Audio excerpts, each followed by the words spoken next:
ప్రభు అయిన యేసుక్రీస్తు నామములో మీ అందరికీ హృదయపూర్వక వందనాలు తెలియజేస్తున్నాను. వేదిక మీద ఉన్న దైవ సేవకులందరికీ కూడా నా హృదయపూర్వక వందనాలు తెలియజేస్తున్నాను.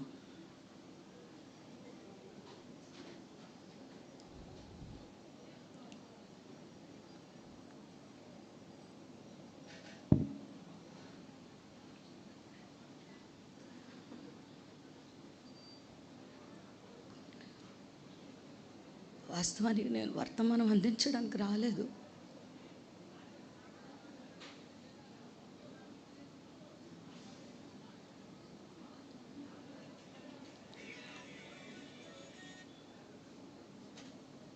ప్రకాశం చూసి వెళ్దామనే వచ్చాను.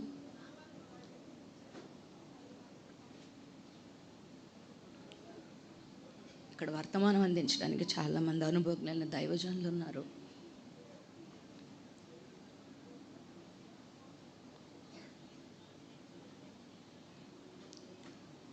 సంవత్సరం నాకు గుర్తులేదు, కానీ ముష్టికుంటకి ఒకసారి నన్ను ప్రకాష్ పిలిచాడు. ఆ తర్వాత చాలా పర్యాయాలు చాలాసార్లు ఫోన్లు చేసి అక్క మా గ్రామానికి మీరు రావాలని పిలిచేవాడు. నేను ఆ విధంగా దాటేస్తూ వచ్చాను. వస్తానులే తమ్ముడు, ప్రభు అవకాశం ఇచ్చినప్పుడు వస్తానులే అంటూ దాటేస్తూ వచ్చాను. కానీ ఈ రీతిగా వస్తానని అయితే నేను అనుకోలేదు.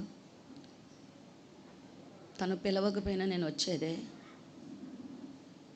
తెలిసిన విషయం తెలియగానే విషయం రావాలనిపించింది. మరి ఇలా జ్ఞాపకార్థ దానన కోడిక పెడుతున్నాం అక్క మీరు రండి అన్నప్పుడు మరి ఆదరించటానికి మనము సరిపోము, కానీ మనకు ఆదరణకర్త ఉన్నాడు కదా. ఆ ఆదరణకర్తను ఒకసారి గుర్తు చేయటానికి మాత్రమే నేను వచ్చాను. మరి నాతో పాటు నా భర్త గారు కాలేబ్ గారు కూడా మాతో పాటు కొంతమంది సంఘ బిడ్డలం కూడా రావడం జరిగింది.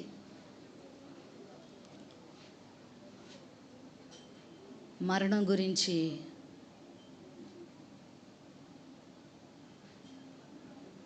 మాట్లాడుకుంటూ ఉంటాం, కానీ చేదు నిజం ఒకటి ఏంటంటే ఇక్కడున్న మనందరం ఒకరోజు దాన్ని రుచి చూడాల్సిందే.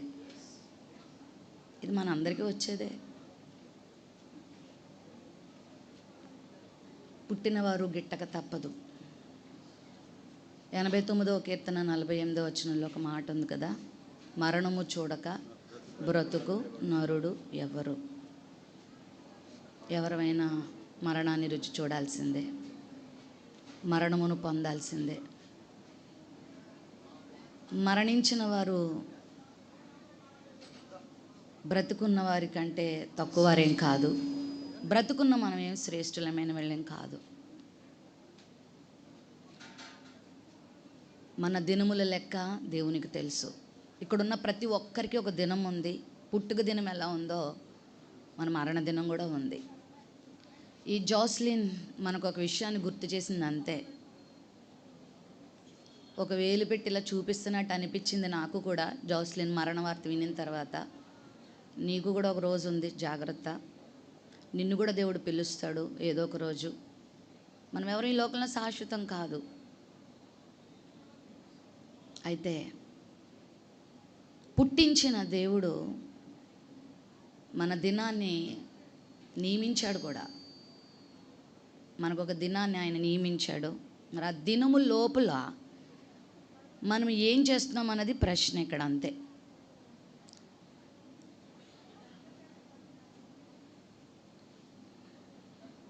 జోస్లిన్ వయసు మరి నేనెంత నాకు పూర్ణంగా తెలియదు, కానీ నేను అంచనా వేసుకుంటున్నాను ఒక 30 సంవత్సరాల లోపే ఉండొచ్చు. ఆ పాప అయి ఉండొచ్చు. చిన్నపిల్లలైతే మరి 3 సంవత్సరాల, లేకపోతే బాబు 4 నెలలు అని తెలిసింది. ఒక మాట అయితే నేను చెప్పగలను, ఈ ప్రపంచం ఎంతకాలం బ్రతికామన్నది ప్రశ్న కాదు, ఎలా బ్రతికామన్నది ప్రశ్న. మా డాడీ ఎప్పుడో ఒక మాట చెప్తారు, కాకిలా కలకాలం బ్రతికే కంటే హంసల 6 నెలలు బ్రతికితే చాలంట. అంటే హంస 6 నెలలు బ్రతుకుతుంది, కాకి కలకాలం బ్రతుకుతుందని కాదు. లోకంలో చాలామంది పుడతారు, వాళ్ళు ఎందుకు పుట్టారో ఏం చేస్తున్నారో తెలియకుండానే జీవిస్తారు, లోకాన్ని వదిలిపెట్టి వెళ్ళిపోతారు. కానీ కొంతమంది పుట్టుకుంటారు చూడండి, ఆ పుట్టుక అనేకులకు ఆశీర్వాదకరంగా మిగిలిపోద్ది. హల్లెలూయా. చిరస్మరణీయంగా మిగిలిపోద్ది. మరి అలాంటి చిరస్మరణీయ ఆ జన్మను అనుభవించింది జాస్లిన్ అని చెప్పచ్చు. ఒక దైవ సేవకుల కుమార్తెగా పుట్టింది, ఒక దైవ సేవకునికి భార్యగా వచ్చింది, ఒక దైవ సేవకుల ఇంటిలో కోడలిగా వచ్చింది, అనేక మందికి ఆత్మీయ సహోదరిగా తల్లిగా అయ్యింది. జీవించిన సంవత్సరాలు కొన్ని అయ్యుండొచ్చు, కానీ తన తన ప్రభావం మాత్రం ఈ రోజుతో మొన్నటితో అయిపోలే. ఇది నిరంతరం కొనసాగుతూనే ఉంటుంది. ఆమెన్, హల్లెలూయా. ఆ పాప అయితే సమాధిలోకి వెళ్ళిందేమో, కానీ తన సాక్ష్య జీవితాన్ని మాత్రం సమాజంలో వదిలిపెట్టి వెళ్ళింది.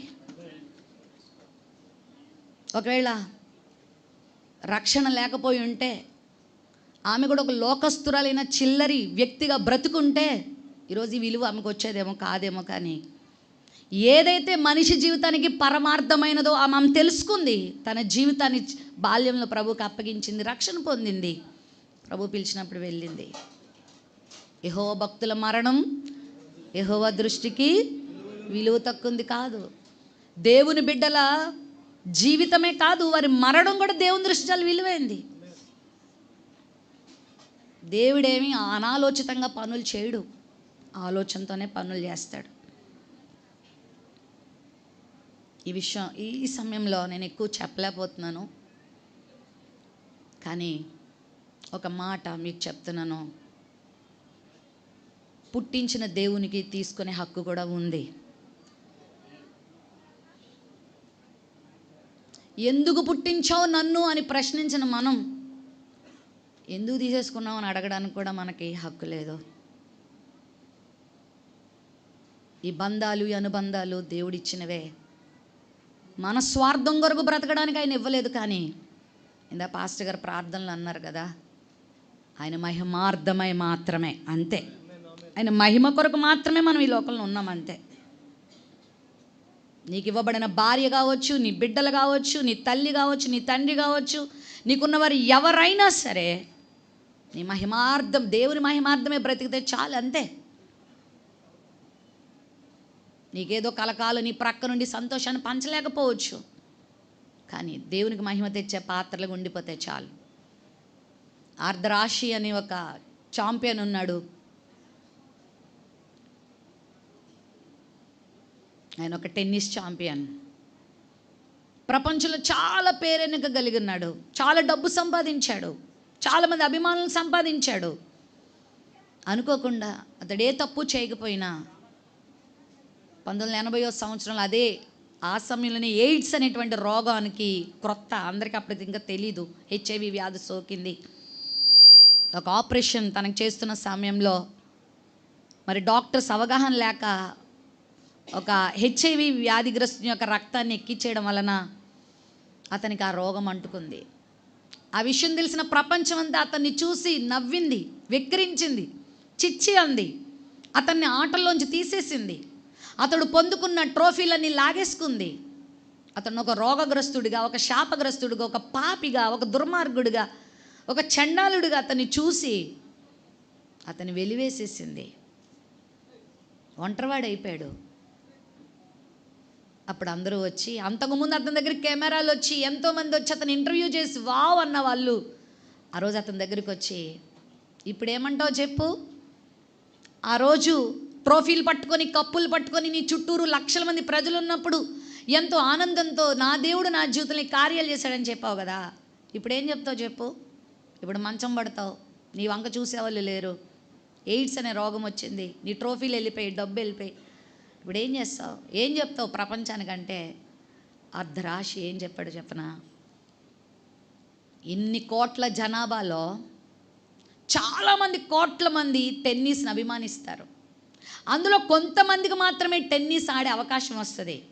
అందులో కొంతమందికి మాత్రమే టెన్నిస్ బ్యాట్ పట్టుకొని ఛాంపియన్షిప్ పోటీల్లో ఏకీవించే అవకాశం వస్తుంది. అందులో చాలా కొద్ది మందికి మాత్రమే ఈ వింబుల్డన్ ఇలాంటివి ఆడే అవకాశం వస్తుంది. అందులో ఒకళ్ళిద్దరు ముగ్గురికి మాత్రమే ఛాంపియన్ అయ్యే అవకాశం వస్తుంది. ఇన్ని కోట్ల మందిని దాటించి నన్ను ఛాంపియన్ చేసినప్పుడు నన్నే ఎందుకు చేసావు ప్రభువా, నేను నా ప్రభుని అడగలేదు. ఇప్పుడు నాకే ఎందుకు ఈ రోగం పెట్టావని నేను దేవుణ్ణి అడగను.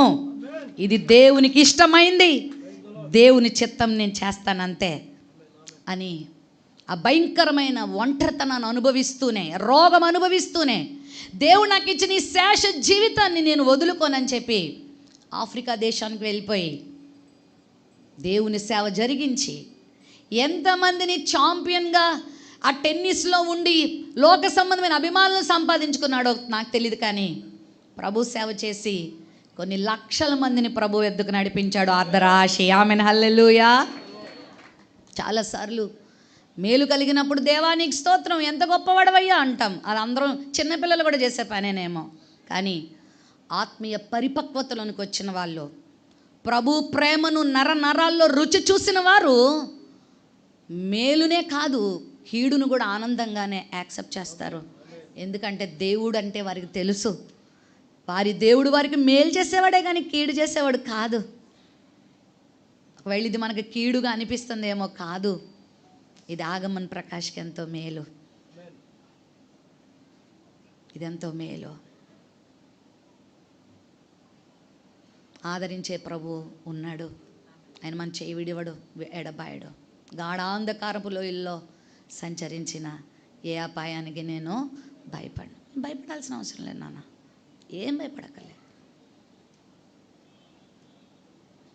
గతించిన సంవత్సరంలో మేము పశ్చిమ బెంగాల్ సిరంపూర్ వెళ్ళాం. అక్కడ విలియం కేరీ గారి యొక్క జీవిత చరిత్ర కలిగిన ప్రాంతాలను చూసాం.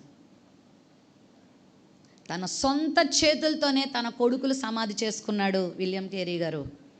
తన సొంత చేతులతోనే తన భార్యని పాతి పెట్టుకున్నాడు. ఈరోజు ఆగమన్ ప్రకాష్ని ఆదరించడానికి మనం అందరం వచ్చామేమో, ఆ రోజు విలియం కేరీ గారికి ఎవ్వరు లేరు. ఆయన ఒక్కడే. ఇంగ్లాండ్ దేశంలో ఉంటే ఫ్రెండ్స్ ఉన్నారు, బంధువులు ఉన్నారు, ఆస్తులు ఉన్నాయి, అంతస్తులు ఉన్నాయి. మరి అతనికి ఎన్నో పరిస్థితులు, అనుకూలతలు ఎన్నో ఉన్నాయి. ప్రభు రాజ్యం కట్టాలి, దేవుని సేవ చేయాలి అనే ఉద్దేశంతో భారతదేశానికి అడుగుపెట్టాడు. కలకత్తాకు వచ్చాడు. ఒకటి కాదు, రెండు కాదు, ఎన్నో బాధలు, కష్టాలు అనుభవించాడు. ఈరోజు నా చేతిలోని పరిశుద్ధ గ్రంథాన్ని ఇంచుమించు 40 భాషల్లో అందించటానికి అహర్నిశలు కృషి చేశాడు. చాలా సందర్భాల్లో తన భార్య బలహీనమైపోతున్నా, పిల్లలు రోగగ్రస్తులవుతున్నా, ఏమీ చేయలేక వైద్యుల దగ్గరికి తీసుకెళ్ళినా, నువ్వు తెల్లోడువా, నీకు మేమేం వైద్యం చేయమని తోసేసిన సందర్భాల్లో పిల్లలనలా ఒంటరిగా వదిలిపెట్టి ప్రభు చేతులకు అప్పగించగా కుమిలి వాళ్ళు ఏడ్చి చనిపోతే తన చేతులతో తానే పాతి పెట్టుకున్నాడు. ఆయన సమాధి దగ్గరికి మేము వెళ్ళినప్పుడు విలియం కేరీ గారి సమాధి పెద్ద బాబుది, చిన్న బాబుది, భార్యది, అందరిది అక్కడే ఉంటుంది. ఆయనే చేసుకున్నాడు. ఏమాత్రం కూడా కృంగిపోలేదు. ఒకటే నిరీక్షణ, భౌతికంగా వీరు నన్ను విడిచిపెట్టారంతే, వీరు నా ప్రభుతో ఉన్నారు. ఒక మాట అన్నాడంట విలియం కేరీ, నా పిల్లలు, నా భార్య నా దగ్గర ఉంటే అన్ని సౌకర్యాలు పొందలేరేమో, నా ప్రభు దగ్గర ఉంటే వాళ్ళు అన్ని సౌకర్యాలు పొంది ఆనందంగా ఉంటారు. నా దగ్గర ఉండే కంటే నా ప్రభు దగ్గర ఉండడమే నాకు సంతోషం అన్నాడంట. అంతవరకు మనము ఎదగగలమా? చెప్పగలమా?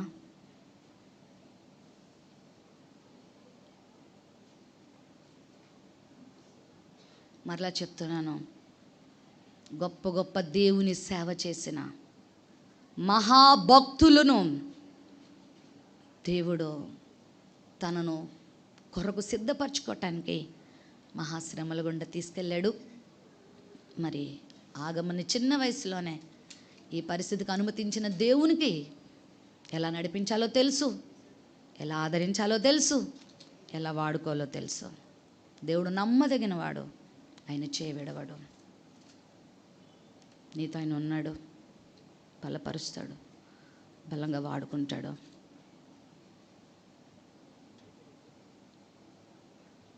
ఒక భక్తుడు తన జీవితంలో ఒక అనుభవాన్ని ఇలా రాశాడు. చాలా అందమైన స్థలాల్లో దేవుని తోడు పొందుకొని వెళ్తా ఉన్నాడు. ప్రభు మాట్లాడుతున్నాడు, ముచ్చటిస్తున్నాడు, ఆనందపడుతున్నాడు. ప్రభువా, నువ్వు నాతో ఉన్నావు, అందమైన భార్యని ఇచ్చావు, పిల్లల్ని ఇచ్చావు, ఆస్తులు ఇచ్చావు, అంతస్తులు ఇచ్చావు, వావ్ దేవా స్తోత్రం అనుకుంటూ వెళ్ళిపోతున్నాడు. అది కలగంటున్నాడు ఆయన. ఆ కలలో చిమ్మ చీకటి, చాలా భయంకరమైన చీకటి. అక్కడ అడుగు జాడలు ఒకరివే కనబడుతున్నాయి. భయం వేసేస్తుంది. ఎవ్వరూ లేరు, భార్య లేదు, పిల్లలు లేరు, తనతో ఎవ్వరూ లేరు. ఏంటి ప్రభువా, నన్ను ఒక్కడనే వదిలేసావా, నా ఒక్కడ అడుగు జాడలే కనబడుతున్నాయి అని ప్రభువు మీద ఆయాసపడుతుంటే ప్రభు అన్నాడంట, ఒరే పిచ్చోడా, అడుగు జాడలు నీవి కాదురా, నావి. ఆనందకర పరిస్థితుల్లో నేను నీ చేయి పట్టి నడిపించాను. ఎవరూ లేని ఒంటరితనంలో నిన్ను నేను చేయి విడవలేదు సరికదా, నేను నా భుజం మీద ఎత్తుకొని మోస్తున్నాను. ఈ అడుగు జాడలు నీవి కాదు, నావి. నువ్వు ఎక్కడున్నావో తెలుసా? ఎక్కడున్నావు? ఆగమన్, నువ్వు ఎక్కడున్నావో తెలుసా? ఇప్పుడు ఆయన భుజాల మీద ఉన్నావు. నేను ఎత్తుకుని మోసే దేవుడు, బలపరిచి ఆదరించే దేవుడు. నీ భార్య కంటే, నీ కన్న బిడ్డల కంటే, ఒకవేళ బ్రతుకుంటే నీ అత్తమామలు నీకు చూపించే ఆదరణ కంటే నీ ప్రభు నిన్ను ఎక్కువ ఆదరించలేడా? నిన్ను పిలుచుకున్న దేవుడు చేయి విడిచిపెడతాడా? ఎప్పుడు విడవాడు. నువ్వు అనేకులకు ఇన్స్పిరేషన్గా ఉండబోతున్నావు, అనేక సంఘాలకు దీవెనకరంగా ఉండబోతున్నావు. అనేక మంది యవనస్తులు, నీలాంటి యవనస్తులు ఒక అద్భుతమైనటువంటి ఆశీర్వాదకరమైన పాత్రగా దేవుడు నువ్వు వాడుకోబోతున్నాడు. నువ్వు ప్రసంగాలు కూడా చెప్పక్కర్లే, నీ జీవితమే చాలు ప్రసంగం. నీ జీవితం ఒక ప్రసంగం అయిపోయింది, నీ జీవితం ఒక వర్తమానం అయిపోయింది. ఒకవేళ ఒక ప్రసంగం ఒక 100 మందిని కదిలించచ్చేమో, కానీ నీ జీవితం ప్రపంచాన్ని కదిలిస్తుంది. You don't worry. ప్రభు నీతో ఉన్నాడు, ఆయన కృప నీతో ఉంది. ఒక తల్లి మిమ్మల్ని ఆదరించినట్లుగా నేను మిమ్మల్ని ఆదరిస్తాను. తండ్రి మీ ఎడల జాలి పడినట్లుగా నేను మీ ఎడల ఎన్ని వాగ్దానాలు ఉన్నాయి, పట్టుకో, ముందు సాగిపో. నిరీక్షణ లేని ఇతరుల వల్లే మనం దుఃఖపడాల్సిన అవసరం ఏమీ లేదు. నిరీక్షణ లేని వారైతే బాధపడతారు, ఏడుస్తారు, రొప్పుతారు, రొమ్ము బాదుకుంటారేమో. నిరీక్షణ ఉంది. మధ్య ఆకాశానికి మన ప్రభు రాబోతూ ఉన్నప్పుడు జోస్లిన్ని, బిడ్డల్ని అందరినీ మనం చూడబోతున్నాం. హల్లెలూయా. అదే మన నిరీక్షణ. ఒక తల్లి ప్రయాణం చేస్తూ ఉంది, అది ఓడ ప్రయాణం. సడన్గా వాతావరణంలో మార్పులు వచ్చి భయంకరమైన తుఫాను ఆ సముద్రం మీద భయంకరంగా రేగిపోయింది. ఆ ఓడ నావికులు ఎన్నో ప్రయత్నాలు చేసి ఓడను కాపాడడానికి ప్రయత్నం చేస్తున్నారు, కానీ వాళ్ళ వల్ల అవ్వట్లే. అయితే ఒక హెచ్చరిక ఇచ్చేశారు. ఏంటంటే, మరికొద్దిసేపట్లో ఓడ మునిగిపోతుంది, మీ ప్రాణాలు రక్షించుకోండి. అలాంటి హెచ్చరిక వస్తే ప్రయాణికుల యొక్క పరిస్థితి ఎంత ఘోరం. నిన్నగాక మొన్న కర్నూలు రోడ్డు మీద ఒక భయంకరమైన బస్సు ప్రమాదం జరిగింది. కనీసం వాళ్ళకి హెచ్చరిక కూడా లేదు. నిద్రలో ఉంటుండగానే కుటుంబాలుగా మాడి మసేపై చనిపోయారు. ఆ ఓడ బద్దలైపోతున్న సంగతి వాళ్ళకి తెలియగానే తల్లులు, పిల్లలు, తండ్రులు అందరూ ఒకరినొకరిని పట్టుకొని ఏడుస్తూ, మనం ఎట్లా ఇప్పుడు ఏదైనా పని రోడ్డు మీద అంటే ఉరికి ఏదోటి చేస్తారు, సముద్రంలో ఉరికితే ఎటుపోతారు? అందరూ ఏడుపులు, గగ్గోలు పెడుతూ, ఎవరు ఏం చేయలేని పరిస్థితి. ఈవెన్ ఓడ నావికులు కూడా చేతులు కట్టుకొని వాళ్ళు కూడా చావుకు సిద్ధపడిపోయారు. అలాంటి సమయంలో ఈ తల్లిగారు ఒక ప్రక్కన కూర్చొని సంతోషంతో పాటలు పాడుకుంటుందంట. సంతోషంతో మరి దేవుని స్తుతిస్తుంటే ఆమె చాలా విచిత్రంగా కనబడింది అక్కడ వాళ్ళందరికీ. ఏంటి ఈమె ఇంత సంతోషంగా ఉంది, వీళ్ళందరూ ఇంత ఏడుస్తూ కంగారు పడుతూ మరణ భయంతో కేకలు వేస్తుంటే ఈమెకు మరణం అంటే భయం లేదా అని ఎవరో వచ్చి ఆమెను అడిగారట. అమ్మా, ఆంటీ గారు, ఏంటి మీరు మీలో అసలు ఇంత కూడా మరణ భయం లేదు, ఇంత సంతోషంగా ఎలా ఉన్నారంటే అప్పుడు ఒక మాట చెప్పిందంట. నేను ఒకవేళ ఓడ పగిలి చనిపోతే నా పెద్ద కూతురు దగ్గరికి వెళ్తాను, ఓడ గనక సజీవంగా క్షేమంగా ఉండి నేను బ్రతికి బట్టగడితే అమెరికా దేశానికి వెళ్తుంది ఆ ఓడ, నేను అక్కడికి వెళ్ళి నా చిన్న కూతురు దగ్గరికి వెళ్తాను. ఎక్కడికైనా వెళ్ళేదే, ఇంక నేను బాధపడాల్సిన పని ఏంటి? ఎక్కడికైనా నా జీవితం ప్రయాణమే కదా. పెద్ద కూతురు ఆల్రెడీ మరణించి ప్రభు దగ్గర ఉంది, చిన్న కూతురు సజీవంగా అమెరికాలో ఉంది. వీళ్ళు మరణిస్తే నా పెద్ద కూతురుని చూస్తాను, లేకపోతే నా చిన్న కూతురికి వెళ్తాను. అది మన నిరీక్షణ. బ్రతుకుంటామా? ప్రభు కొరకు బ్రతుకుతాం. ఆయన పని చేస్తాం. ఆయుష్కాలం ఇచ్చింది ఆయన, ఆరోగ్యం ఇచ్చేది ఆయన, సేవా సంఘాన్ని పరిచరణ ఇచ్చింది ఆయన. ప్రభు పని చేస్తాం. పిలుచుకుంటాడా? సరాసరి ప్రభు యొక్క ఒడిలో కూర్చుంటాం. మనకంటే ముందున్న పరిశుద్ధుల్ని కలుసుకుంటాం, ఆనందిస్తాం. అదే మన నిరీక్షణ. ఈ నిరీక్షణ మనల్ని సిగ్గుపరచదు. ఇక్కడున్న మీ అందరికీ నేను చెప్పేది ఒకటే, జోస్లిన్ టైం అయింది. జోస్లిన్ దేవునికి లెక్క చెప్పుకునే పరిస్థితి ఇంక లేదు. దేవుని దగ్గరికి ఆమె వెళ్ళిపోయింది. మనమున్నాం. మనకు దేవుడు టైం ఇస్తున్నాడు, రోజులు ఇస్తున్నాడు. మనం ఎప్పుడో మనకు తెలియదు. మనం కూడా లైన్లో ఉన్నాం, క్యూలో ఉన్నాం. మనల్ని ఎప్పుడు పిలుస్తాడో మనకు తెలియదు. Be ready. మరణం ఎప్పుడైనా రావచ్చు. జోస్లిన్ మనకు చెప్పింది ఒక విషయం, మరణం ఎవరికైనా రావచ్చు. ఇక్కడ ఇంకా రక్షణ పొందకుండా ఎవరైనా ఉంటే జోస్లిన్ మరణం మీకు హెచ్చరిక. చిన్నపిల్లనని లేదు, ఎవరినని లేదు, మరణం ఎప్పుడైనా రావచ్చు. Be ready. జోస్లిన్ రక్షణ పొందింది, నిత్యరాజ్యాన్ని పొందుకుంది. మరి ఇక్కడ రక్షణ పొందకుండా నువ్వు ఇంకా ఉంటే ఈ ఆదరణ కూడికలోనే రక్షణ పొందు. నీ జీవితం ప్రభుకి. సిలువను మోసిన ప్రభు ఇంకా సిద్ధంగా ఉన్నాడు. రండి నా దగ్గరికి, నేను నిత్య జీవాన్ని ఇస్తానని పిలుస్తున్నాడు. నీ పాపాన్ని వదిలిపెట్టి, లోకాన్ని వదిలిపెట్టి ప్రభు దగ్గరకు వస్తే నీకు కూడా నిత్యరాజ్యంలో చోటు ఉంది. వీళ్ళు రక్షణ పొందిన వారికి కూడా ఒక హెచ్చరిక ఏంటంటే, ఇంకా దేవుడు రోజులు మనకి ఇస్తున్నాడు కనుక ప్రభు పనిలో నమ్మకంగా సాగిపోదాం, యథార్థంగా జీవిద్దాం. కల్పనా కథలు, ముసలమ్మ ముచ్చట్లు, బాతాకానీలు, లోక సంబంధమైన పాపాలు, లోక సంబంధమైన జీవితాన్ని వదిలిపెట్టి దేవుడిచ్చిన ఆయుష్కాలాన్ని దేవుని కొరకే వాడి, మన పిలుపు వచ్చినప్పుడు బడా నమ్మకమైన మంచి దాసుడా దాసురాలు అనిపించుకునే బిరుదును మనందరం పొందుకుందాం. అట్టి కృప దేవుడు మీ అందరికీ మనందరికీ ఇచ్చును గాక. ఆగమన్ ప్రకాశం దేవుడు ఆదరించి దీవెనకరమైన వ్యక్తిగా కుటుంబానంతటిని, తల్లిదండ్రులను, మరి వారి చెల్లి జోస్లిన్ వారి చెల్లిని కూడా దేవుడు ఆదరించును గాక. మరి నన్ను వదినా వదినా అని పిలిచేది ఎంతో ముద్దుగా, 1-2 సార్లు పరిచయం. మరి ఆ రోజు నేను ఒక వివాహ కార్యక్రమంలో ఉండగా ప్రకాషే ఫోన్ చేశాడు. నేను అనుకున్నాను ఏ డేట్ కోసమో చేస్తున్నాడేమో ప్రకాష్, ఇంటికి వెళ్ళి మాట్లాడదాం అనుకున్నాను. కానీ ఆ తర్వాత వాళ్ళ బ్రదరు మరి కొంతమంది నాకు విషయం తెలియజేసినప్పుడు 2 రోజులు నాకు అసలు నేను మనిషిని కాలేకపోయాను. కానీ మరలా ప్రభువుని బట్టి ధైర్యం తెచ్చుకొని, ప్రభువుని బట్టి హెచ్చరించబడి, ఆయన పని కొరకు మనం అందరం సిద్ధంగా ఉండాలి, ఆయన రాజ్యం కొరకు సిద్ధంగా ఉండాలి అని ఒక పాఠం తన ద్వారా కూడా నేర్చుకున్నాను. ఆగమన్ మేమున్నాం, ప్రభు తర్వాత మేమున్నాం, నీ వెనుకున్నాం, ధైర్యంగా ఉండు. మా ప్రార్థనలు ఎప్పుడు మీకుంటాయి. మా బెరాకా పరిచర్యల తరపున, నా భర్త గారైన కాలేబ్ గారు, మా అందరి తరపున, రాజమండ్రిలో సేవ చేస్తున్న జాన్ వెస్లీ అన్న, పాలన్ ఇమాన్యుల్ గారి యొక్క తరపున, అందరి తరపున ఆదరణ నీకు నేను అందిస్తున్నాను. ఎప్పుడే సహాయం కావాలన్నా, ప్రార్థన సహాయం కావాలన్నా మేమున్నాము నీ వెనకాల. You don't worry.